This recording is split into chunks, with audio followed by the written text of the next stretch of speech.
बदलाव। कभी एक समय की बात है, एक नगर में रघुवीर नाम का एक अत्यंत अमीर आदमी रहता था। उसके पास धन दौलत, बंगले, नौकर चाकर, बड़ी बड़ी गाड़ियां और दिखावे की हर चीज थी। लोग उसे बड़े सम्मान से रघुवीर सेठ कहकर बुलाते थे। लेकिन उसके पास जो सबसे बड़ी कमी थी वह थी दयालुता। वह केवल अपने फायदे की सोचता था। वह गरीबों की मदद नहीं करता था, भिखारियों को अपशब्द कहता था और अपने नौकरों से दुर्व्यवहार करता था। उसका मानना था कि गरीब लोग आलसी होते हैं और उनकी हालत के लिए वे खुद जिम्मेदार होते हैं। एक दिन नगर में एक बड़ी सभा रखी गई, जहां नगर के सभी प्रतिष्ठित लोगों को बुलाया गया। वहां कई समाज सेवी, शिक्षक, डॉक्टर और व्यापारी आए। सभा में रघुवीर सेठ से जब पूछा गया कि उन्होंने गरीबों के लिए क्या किया है, तो उन्होंने हंसते हुए कहा, मैं किसी को मुफ्त का खाना नहीं देता। मेहनत करो, कमाओ। ये भिखारी और गरीब तो सिर्फ दूसरों की कमाई पर जीना जानते हैं। उसकी बातें सुनकर कुछ लोगों ने सिर झुका लिया और कुछ ने अफसोस जताया, लेकिन रघुवीर को कोई फर्क नहीं पड़ा। जीवन की चाल कभी सीधी नहीं होती। एक दिन रघुवीर की कई कंपनियों में घोटाले और घाटा सामने आया। बैंक ने उसकी सारी संपत्ति जब्त कर ली। उसके घर की नीलामी हो गई और नौकर भी उसे छोड़कर चले गए। वह जो कल तक करोड़ों में खेल रहा था, अब सड़क पर अकेला खड़ा था, थका हुआ, भूखा और असहाय। पहली रात उसने एक मंदिर के बाहर सोने की कोशिश की। वहां एक बूढ़ा भिखारी बैठा था, जो रघुवीर को देखकर मुस्कुराया और कहा, नहीं लगते हो इस दुनिया में? भूख लगी है? रघुवीर ने शर्म से सिर झुका लिया।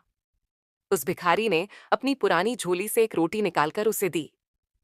ये वही आदमी था जिसे रघुवीर ने कभी अपशब्द कहे थे। रघुवीर को एहसास हुआ कि गरीबी कैसी होती है। वह कुछ छोटे काम करने लगा, कभी होटल में बर्तन धोता, कभी मजदूरी करता। धीरे धीरे वह सीखने लगा कि हर गरीब की अपनी कहानी होती है।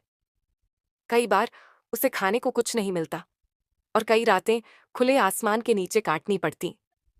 पर अब वह पहले जैसा नहीं था। अब वह लोगों को समझता था। एक दिन वह एक चाय की दुकान पर काम कर रहा था, जहां एक गरीब बच्चा आया और दुकान वाले से बचा हुआ बिस्किट मांगा। मालिक ने उसे डांट कर भगा दिया। रघुवीर ने अपने जेब से बचे हुए 5 रुपए निकालकर बच्चे को दिए और कहा, जा बेटा, कुछ खा ले। बच्चे की आंखों में चमक आ गई। उस दिन रघुवीर ने पहली बार किसी को बिना स्वार्थ के कुछ दिया। रघुवीर अब गरीबों के बीच ही रहने लगा था। वह दिन में काम करता और रात में कुछ लोगों को पढ़ाना शुरू कर देता।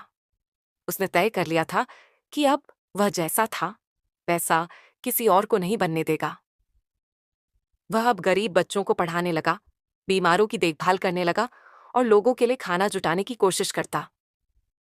अब लोग उसे सेठ नहीं बल्कि भाई कहकर पुकारते थे। कई साल बीत गए। रघुवीर ने अपने जीवन को पूरी तरह बदल लिया था। एक दिन एक पत्रकार ने उसका साक्षात्कार लिया और पूछा, आप पहले करोड़पति थे, आज गरीबों के बीच काम कर रहे हैं, पछतावा नहीं होता? रघुवीर ने मुस्कुराते हुए जवाब दिया, मैं उस दिन अमीर हुआ जब पहली बार किसी भूखे को खाना दिया। अब मैं सच में अमीर हूं क्योंकि मेरे पास लोगों का प्यार है। रघुवीर की कहानी अब पूरे शहर में फैल गई। लोग उसके पास मदद मांगने आते और वह बिना झिझक मदद करता। अब वह न भाषण देता था, न उपदेश, वह बस काम करता था।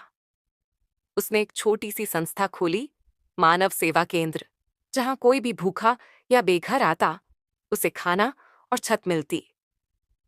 रघुवीर अब बूढ़ा हो चुका था। एक दिन वह उसी मंदिर के बाहर बैठा था जहां कभी उसने पहली बार रोटी मांगी थी। अब उसके पास खुद का कुछ नहीं था, लेकिन उसके आसपास दर्जनों बच्चे बैठे थे जो उसके पढ़ाए हुए थे। वे उसे बाबा कहकर पुकारते थे। उसने मुस्कुराते हुए आंखें बंद कीं और आखिरी सांस ली संतोष के साथ।